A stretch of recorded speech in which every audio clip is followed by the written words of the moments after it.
오늘 말씀의 제목은요, 생명의 중심 교회.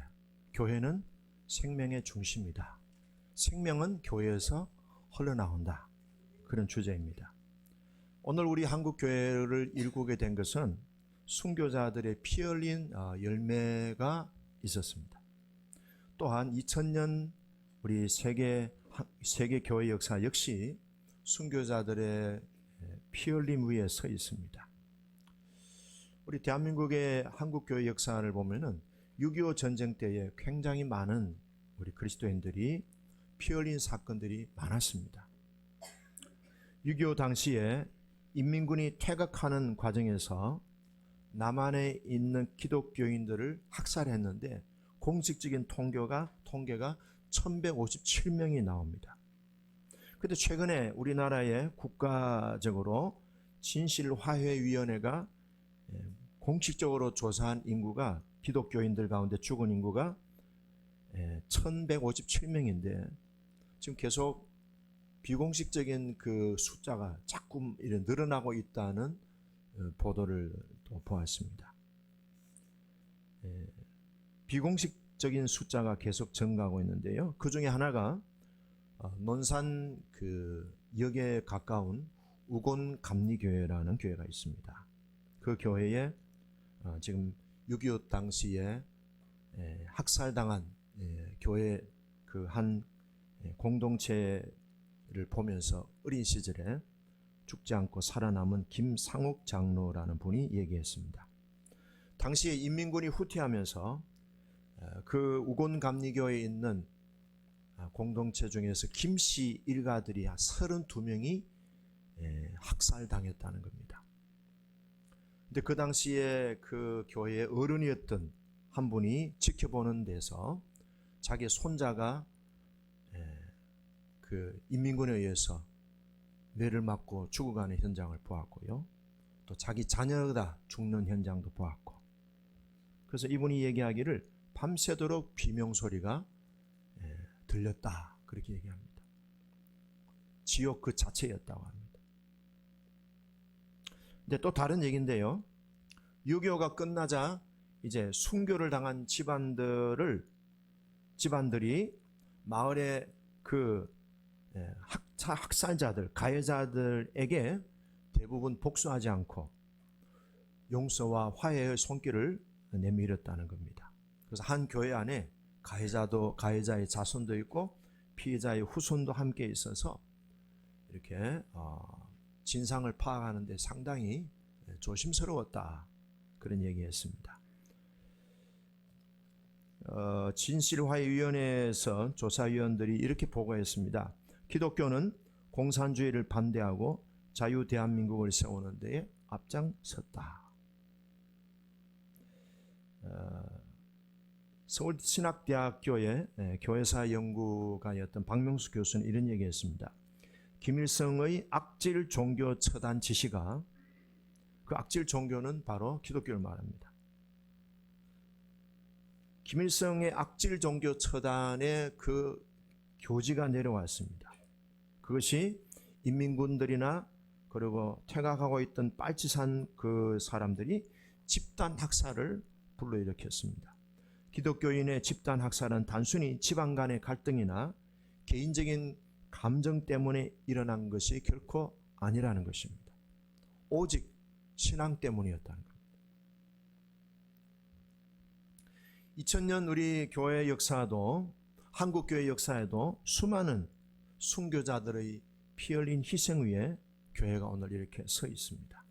그리고 그 교회들이 참으로 구령활동과 그리고 지역사회의 아픔을 함께 하며 미개척 지역에 가서 전도하고 오지 지역에 가서 전도하면서 하나님의 미랄로 헌신한 그런 이름 없는 성도들로 인하여 오늘의 우리 교회가 이루어졌다는 겁니다. 하나님 앞에 쓰임받은 교회들 때문에 이 도시가, 우리나라가, 열방이 희망을 얻게 됐다는 것입니다. 자, 이런 교회가 오늘도 이 교회 예배당 안에서 예배를 드립니다만, 이 교회의 시작은 어디서 시작됐을까? 교회는 누가 세웠을까? 교회의 시작은 예수 그리스도로부터 시작되었습니다. 마태복음 16장에 보면은 가이사랴 빌립보 지역에서 예수님이 제자들에게 사람들이 나를 누구라고 하느냐 이 질문을 했을 때 제자들이 이렇게 답변했죠. 더러는 세례요한이라고 합니다. 엘리야라고 합니다. 예레미야라고 합니다. 선지자 중에 한 분이라고 합니다. 그럴 때 예수님이 다시 물었습니다. 너희는 나를 누구라고 하느냐? 그때 베드로가 이렇게 얘기했죠. 주는 그리스도시요 살아계신 하나님의 아들이십니다. 예수님은 이 땅에 인류의 죄를 대성하시게 하여 오신 메시아이시고 그리고 그분은 하나님의 아들이시다. 예수님에 대한 확고한 그리고 예수님에 대한 정확한 그 고백을 보시고 예수님이 베드로를 칭찬하셨어요. 시몬아 네가 복이 있다. 이를 너에게 알게 한 이는 네가 무슨 지식으로 배워서 아는 게 아니고 하늘에 계신 내 아버지께서 너에게 알게 주셨다. 또 내가 너에게 이르노니 너는 베드로라. 이 반석 위에 교회를 세우리니. 이 반석 위에 교회를 세우리니. 베드로가 반석이다 하면은 캐톨릭으로 가는 거예요. 근데 우리 개신교는 그렇지 않습니다. 베드로가 고백한 그 신앙 고백 위에 교회를 세우겠다는 겁니다. 주는 그리스도시요 살아계신 하나님의 아들이십니다 하는 이 신앙 고백 위에 내가 교회를 세울 터인데 그 교회는 음부의 권세가 이기지 못할 것이다. 내가 천국 열쇠를 너에게 주리니 네가 땅에서 매면 하늘에서도 매일 것이요 네가 땅에서 풀면 하늘에서도 풀리리라. 교회가 하늘의 문을 열고 닫는 권세가 교회를 통하여 주어졌다는 겁니다. 그러면서 그 다음 장면에 보면 예수님이 제자들에게 이렇게 말씀하십니다. 인자가 이제 예루살렘에 올라가서 많은 사람들에게 특별히 바리새인들, 서기관, 장로들에 의해서 고난당할 것이고 십자가에 못 박혀 죽을 것이고 사흘 만에 부활할 것이다 하는 사실을 거듭거듭 계속 강조하였습니다. 주님의 십자가의 죽으심과 부활은 음부의 권세가 이기지 못하는 교회를 세우기 위한 과정이었습니다. 예수님이 참 이 땅에 하나님이 보내신 인류의 대속자이시고 누구든지 예수님을 믿으면은 멸망받지 않고 구원을 얻게 하시는 하나님의 구원의 완성자로 이 땅에 오신 그 예수님을 믿어 하나님의 자녀 되게 하시려는 비전을 교회를 통하여 보여주셨다는 거예요. 그래서 교회를 통해서 예수님의 계획은요, 만민이 구원받기를 원하시는 것이 예수님의 비전이고 계획이었던 것입니다. 자, 이러한 신약 시대에 주님이 세우시는 교회에 대한 비전을 보여주신 것이 구약 성경에 나타나는 성막입니다. 그리고 성막이 이제 예루살렘에 건물로 세워진 것이 성전입니다. 그것이 이제 발전해서 예수님은 교회로 이제 세워주셨습니다. 오늘 시편 122편은 성전에 예배하러 가는 사람들의 그 얼굴 표정이 어떤 표정이냐? 기쁨이 있고 행복이 넘칩니다. 다윗이 언약궤를 시온산, 예루살렘 시온이 있는 그 시온산에 언약궤를 옮겨놓고, 그리고 그때는 아직도 장막이죠. 성전이 완성되지는 않았습니다만은 이스라엘 백성들이 그 성전에 올라올 때에 그 행복해하는, 기뻐하는 모습을 보면서 너무 아름다운 거예요. 그걸 노래한 것이 오늘 이 122편입니다. 그래서 오늘 제목 보면은 성전에 올라가는 노래입니다. 올라가는 거예요. 다윗이 보는 이스라엘 백성들이 성전으로 올라가는 모습은 그냥 단순히 성전에 그냥 계단 올라가는 게 아니었어요. 하나님의 영광의 보좌를 향하여 올라가는 하나님의 백성들, 하늘나라 백성들로 보여지는 거예요. 오늘 여러분들은 이 교회로 예배당으로 올라오시면서 어떤 표정으로 올라오셨습니까? 아이씨, 엘리베이터 언제 놓을 거야? 이 더운 날씨 땀 흘리게 만드네. 이러면서 씩씩거리면서 올라오셨어요? 아니면은 너무 좋아, 오늘 예배는 정말 행복한 예배야, 내가 예배 드릴 수 있다는 이 은총이 얼마나 감사한지 몰라. 순교자들은 그 신앙을 지키기 위해서 목숨도 희생했는데, 나는 그런 순교자들과 같은 그런 목숨을 내건 신앙은 아니지만 그래도 예수 믿고 구원받아 하나님의 자녀가 되어서 일주일에 최고의 기쁨, 일주일에 최고의 행복한 시간, 예배 시간이다, 와 하고 올라온 분 어디 계세요? 아이씨 짜증나.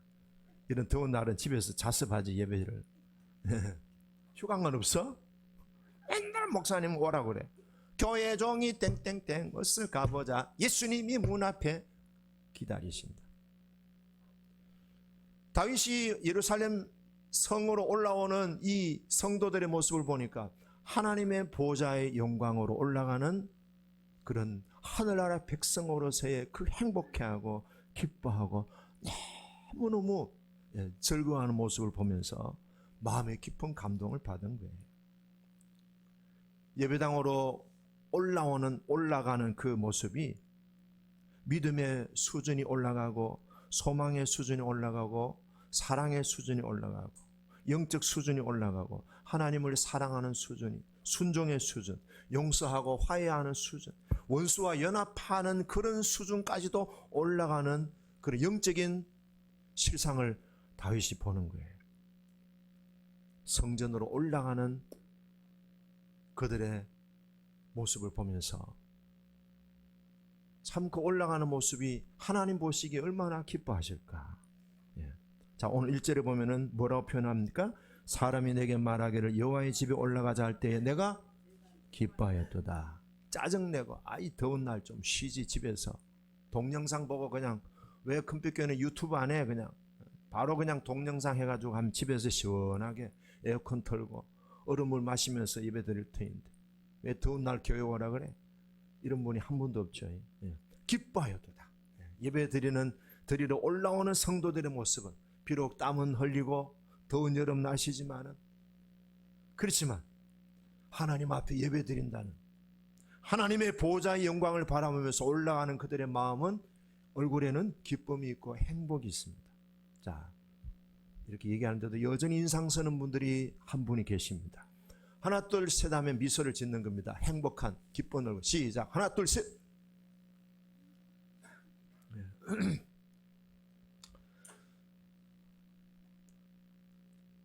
성전에 올라오는 이 기쁨이 일주일의 기쁨을 좌지우지할 수 있습니다.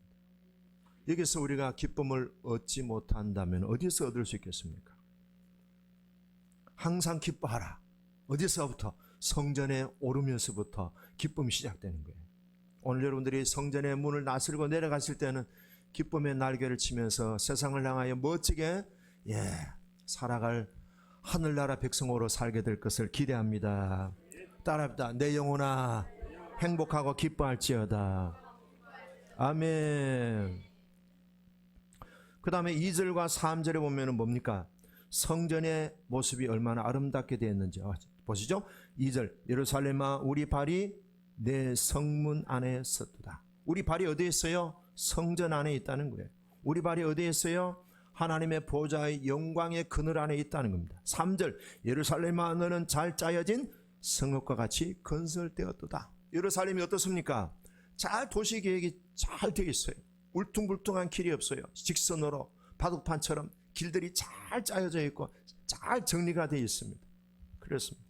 우리가 교회 오기 전에는 마음이 막 뒤죽박죽 엉망진창 막 이렇게 저렇게 무지수했던 우리의 인생이 교회에 와서 잘 짜여진 하나님의 영광의 임재 가운데서 우리의 마음이 잘 세팅이 되는 겁니다. 불평하는 마음이 감사하는 마음, 낙심하는 마음이 소망스러운 마음, 짜증내고 신경질내는 마음이 행복해하는 마음으로 우리의 육신도 이 시간에 하나님의 영광 중에 있기 때문에 우리 육신도 하나님이 우리도 알게 모르는 사이에 고쳐주시고 회복해주시고 몸의 모든 잘못된 부분들을 다시 하나님은 리세팅 새롭게 잘 조직적으로 만들고 계십니다.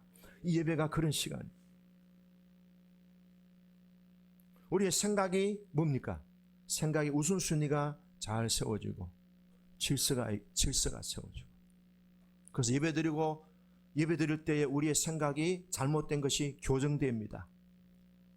삐뚤어진 생각이 바로 잡혀지고요. 꾸불꾸불하던 생각들이 잘 이렇게 선이 잘 맞춰집니다. 예배 시간이 얼마나 우리에게 귀하고 좋은 시간이고 복된 시간인지.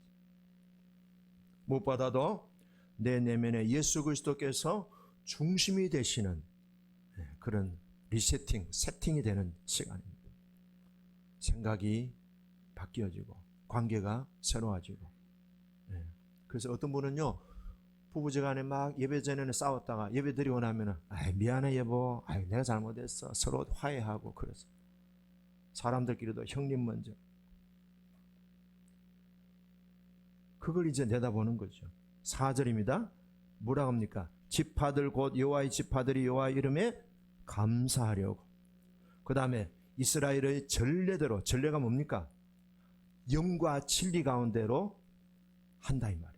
하나님을 예배하는 것이 감사가 있고 신령과 진정으로 예배를 드린다는 거예요.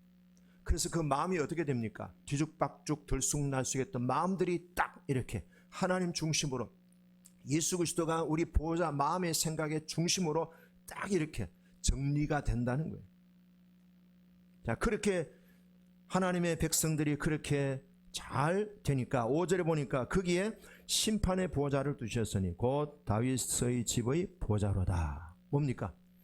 모든 세상을 뭐예요? 판단하는 거예요. 그래서 교회는 모든 세상의 중심지고 교회가 세상을 판단합니다. 교회가 이 세상의 기준이 되는 겁니다. 그래서 교회가 사람들의 주목을 받습니다. 교회만은 다르겠지, 교회는 잘하겠지, 우리는 교회 따라가면 돼. 그렇게 교회가 영적인 중심이 된다는 겁니다. 자, 이런 교회입니다. 자, 이런 교회.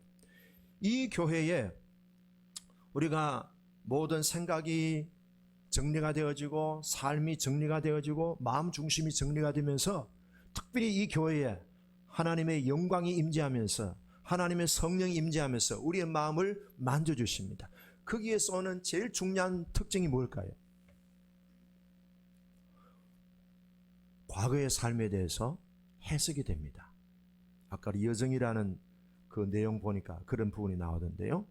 과거의 삶에 대한 해석이 됩니다. 그리고 미래에 대한 통찰력이 생깁니다. 자, 예를 들어서 모세가 80년 동안 살았습니다.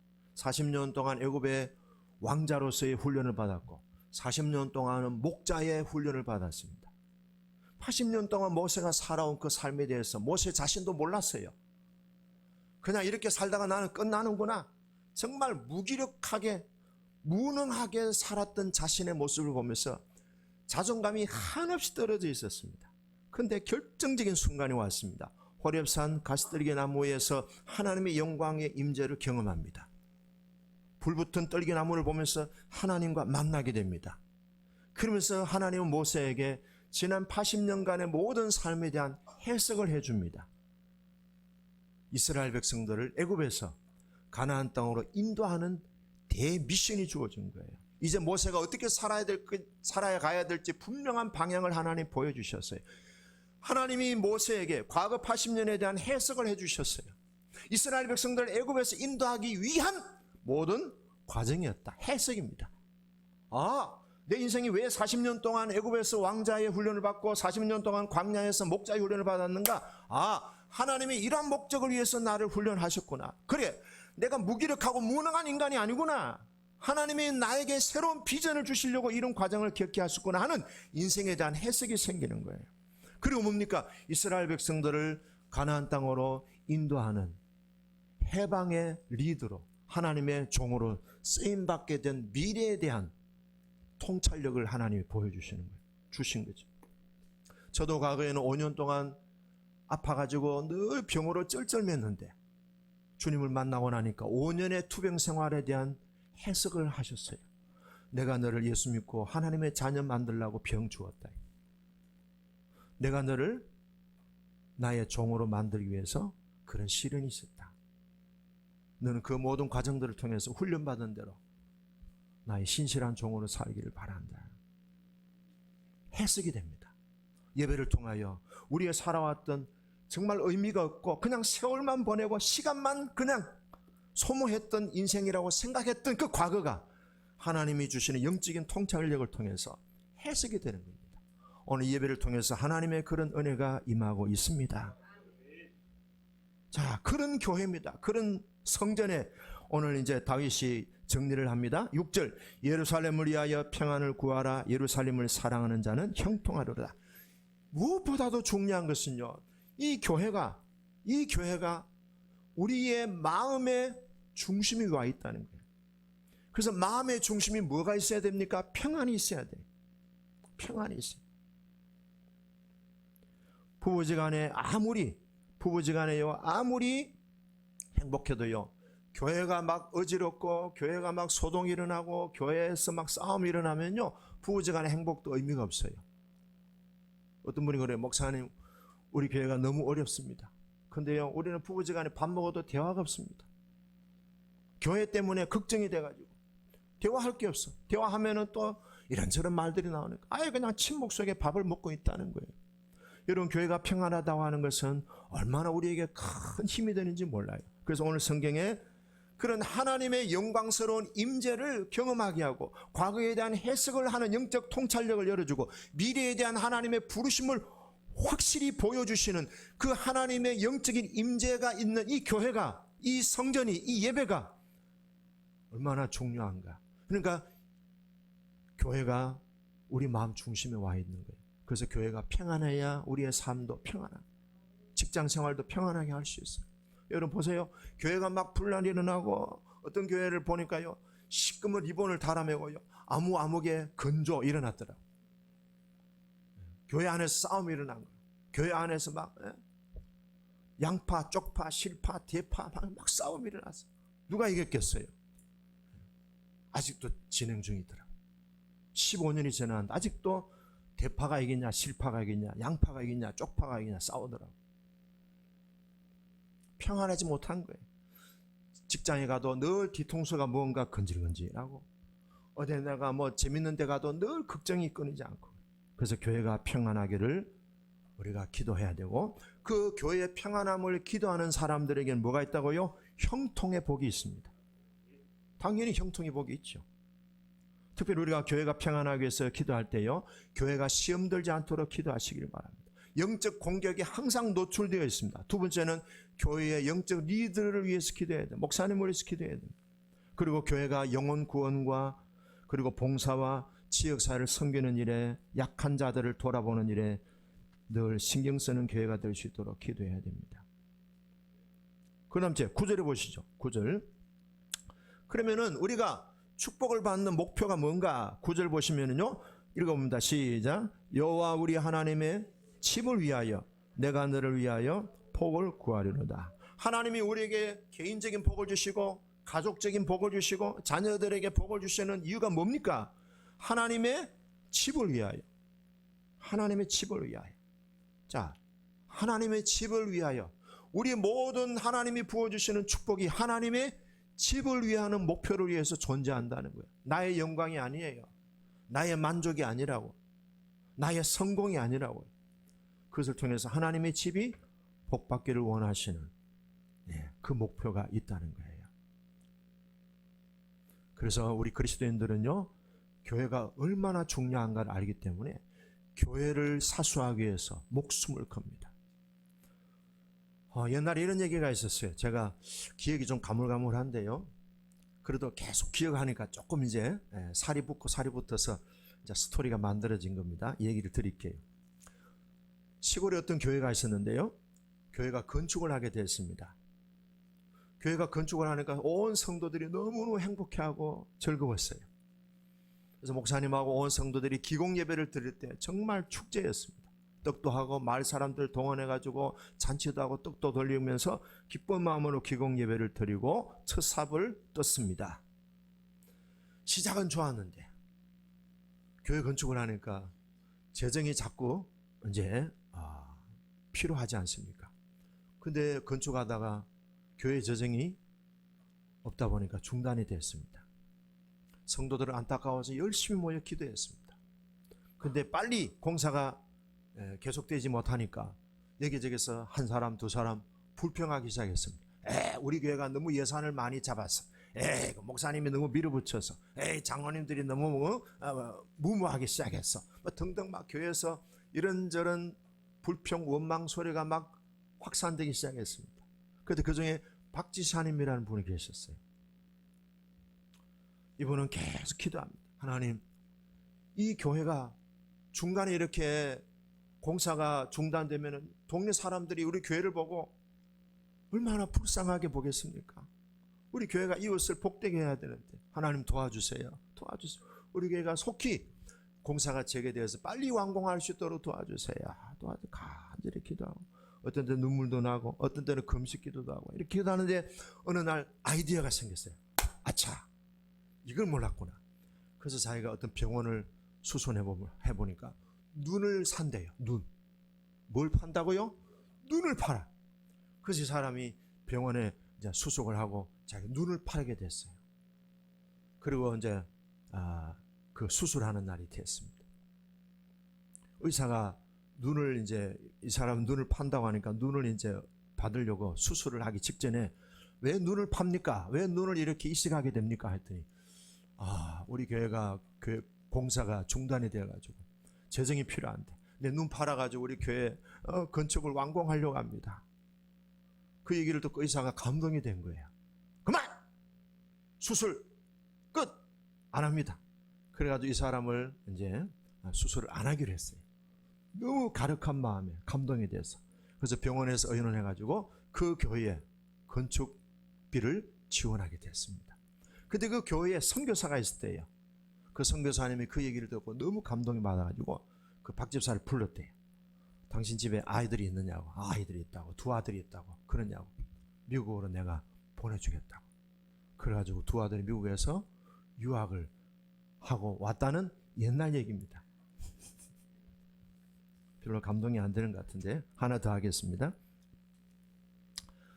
어떤 자매님이 교회에서 열심히 기도하는데 하나님 음성이 들렸습니다. 아무개야, 너 모아놓은 결혼 비용 건축원금으로 들여라. 교회 학교 아이들을 가르치는 선생님입니다. 이 음성을 듣고 자기가 가만히 생각했습니다. 하나님이 기가 막히게 자기를 잘 알고 있다는. 자기가 공장에서 일을 하는데 10년 동안 결혼 비용으로 저축을 해놓은 것이 있습니다. 당시 이분은 결혼을 못하고 그냥 일만 열심히 하고 교회 봉사만 열심히 하는 선생님이었는데 결혼을 못하고 그냥 나이가 들어가고 있었습니다. 그래서 주님의 뜻대로 자기가 10년 동안 모은 결혼 혼수 그 비용을 몽땅 하나님께 드렸습니다. 그리고 성전이 완공되는 걸 보고 서울로 이사를 갔습니다. 그리고 10년 세월이 지났습니다. 40이 넘었습니다. 이 자매님이. 어느 날 이분이 교회로 찾아왔고 옛날에 그 목사님한테 인사하러 왔습니다. 보니까 아주 튼튼한 남자, 그리고 아들 2을 데리고 왔습니다. 그래서 목사님이 어떻게 됐느냐? 목사님, 제가 일하고 하다 보니 결혼이 좀 늦었습니다. 근데 남편은요, 대학병원에 원무과장이고 아들 2을 얻었습니다. 건강하게 잘 지내고 있습니다. 그리고 얼마 전에 남편은요, 안수집사 임직도 받았습니다. 근데 목사님이 궁금한 거는 혼수 그 비용을 다 헌금을 했으니까 그 혼수는 어떻게 됐느냐 물었더니 목사님, 제가 사귀던 남자한테요, 혼수 비용은 건축원금 다 드리고 나 혼수 하나도 없다 했더니 남편이요, 혼수 비용 준비하지 말라고 했어요. 그리고 이렇게 하나님께서 좋은 남편을 주셨어요. 그랬더니 남편 하는 말이 하나님께서 나에게 천사 같은 아내를 주셨습니다. 그랬습니다. 별로 감동이 안 되는 것 같은데. 옛날 얘기입니다만은 이런 모습들을 보면서 하나님은 뭐예요? 우리의 헌신을, 교회에 대한 사랑을 주님에 대한 사랑으로 받으신다는 겁니다. 자, 오늘 이 내용하고 서로 연관되는 건데요. 87편 보겠습니다. 시편 87편. 자, 1절에서 7절까지인데요. 같이 읽어보겠습니다. 그의 터전이 성산에 있으며 여호와께서 야곱의 모든 거처보다 시온의 문들을 사랑하시는도다. 하나님의 성이여 너를 가리켜 영광스럽다 말하는도다. 나는 라합과 바벨론이 나를 아는 자 중에 있다 말하리라. 보라, 블레셋과 도로와 구스여 이것들로 거기서 났다 하리로다. 시온에 대하여 말하기를 이 사람 저 사람이 거기서 났다고 말하리니 지존자가 친히 시온을 세우리라 하는도다.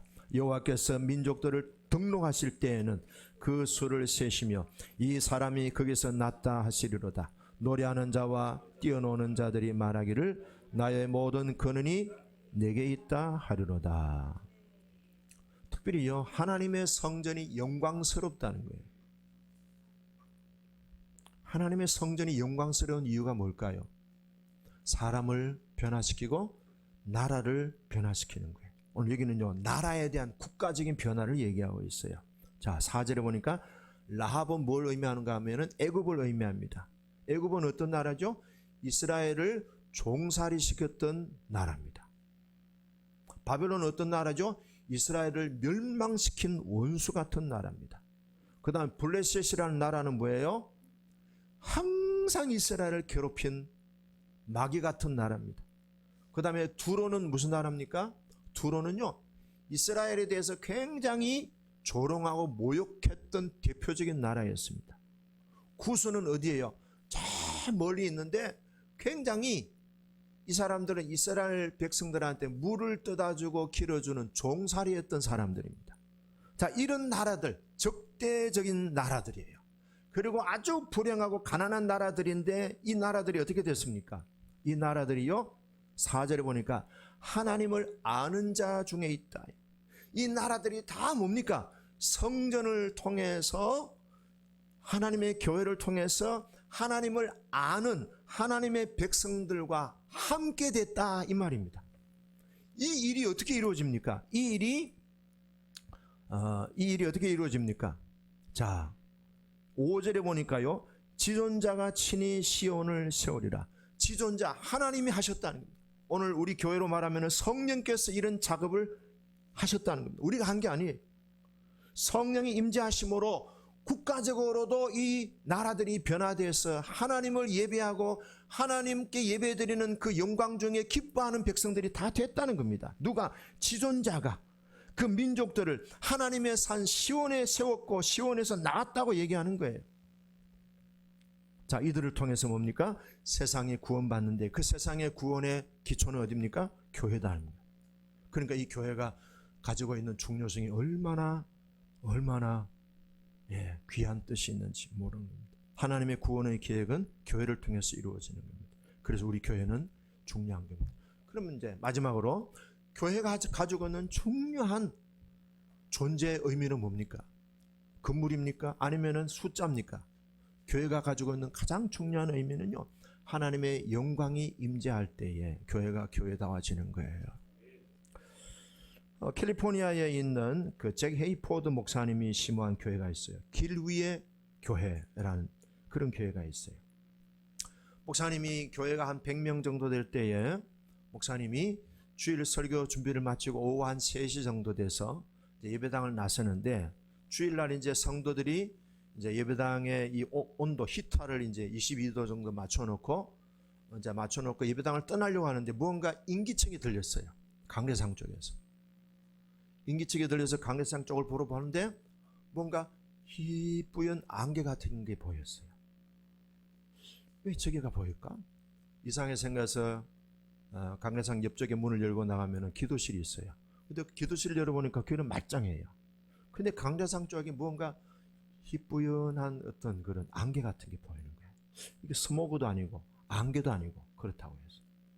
근데 딱 직감으로 느껴지는 게 하나님의 영광이 임재하고 있구나 하는 걸 느꼈습니다. 혼자서 간직한 거예요. 근데 이제 그 지난주까지는 이 교회가 100명 정도 안 모였더래요. 한 90여 명에서 100명 정도. 근데 그 안개 같은 하나님의 영광이 임재하는 걸 보고 그 다음 주일, 내일이에요. 토요일에서 보고 그 다음 날인데 성도들이 계속 예배 중에 들어오더라는 거예요. 170명이 예배 드렸다는 거예요. 10년 후에 10,000명이 넘었다는 거예요. 그래서 10년 후에 그 간증을 했대요. 그때는 자기도 잘 몰라가지고. 우리가 하면 얼마나 하겠어요, 여러분? 우리가 능력이 있으면 얼마나 능력이 있고 실력이 있으면 얼마나 실력이 있겠어요. 하나님이 지존자가 세우시는 교회, 하나님의 영광이 임재하는 교회가 된다면 우리 힘으로 할 수 없는 지존자 대신 하나님이 하시는 역사가 이루어지는 교회가 될 줄로 믿습니다. 우리 인생이 그렇게 되기를 주의 이름으로 축복합니다. 그럼 어떻게 해야 됩니까? 하나님의 영광을 항상 갈망하십시오. 하나님의 영광을 늘 갈망하시고 하나님의 영광스러운 임재를 사랑하시고, 그래서 우리 모든 사람들이 다 하나님의 영광을 전달하는 불붙은 가시떨기나무가 하나님의 임재를 전달하듯이 우리도 그렇게 된다면 하나님이 우리 교회를 통하여 원수 나라까지도 하나님의 친백성 되게 하시는 놀라운 하나님의 비전이 이루어질 줄로 믿습니다. 그 목표를 향하여 하나님이 우리를 부르셨습니다. 우리 각자 그 부르심에 정말 존귀하게 영광스럽게 쓰임받는 하나님의 영광이 임재하는 교회로 세워나가시기를 축복합니다. 기도하겠습니다.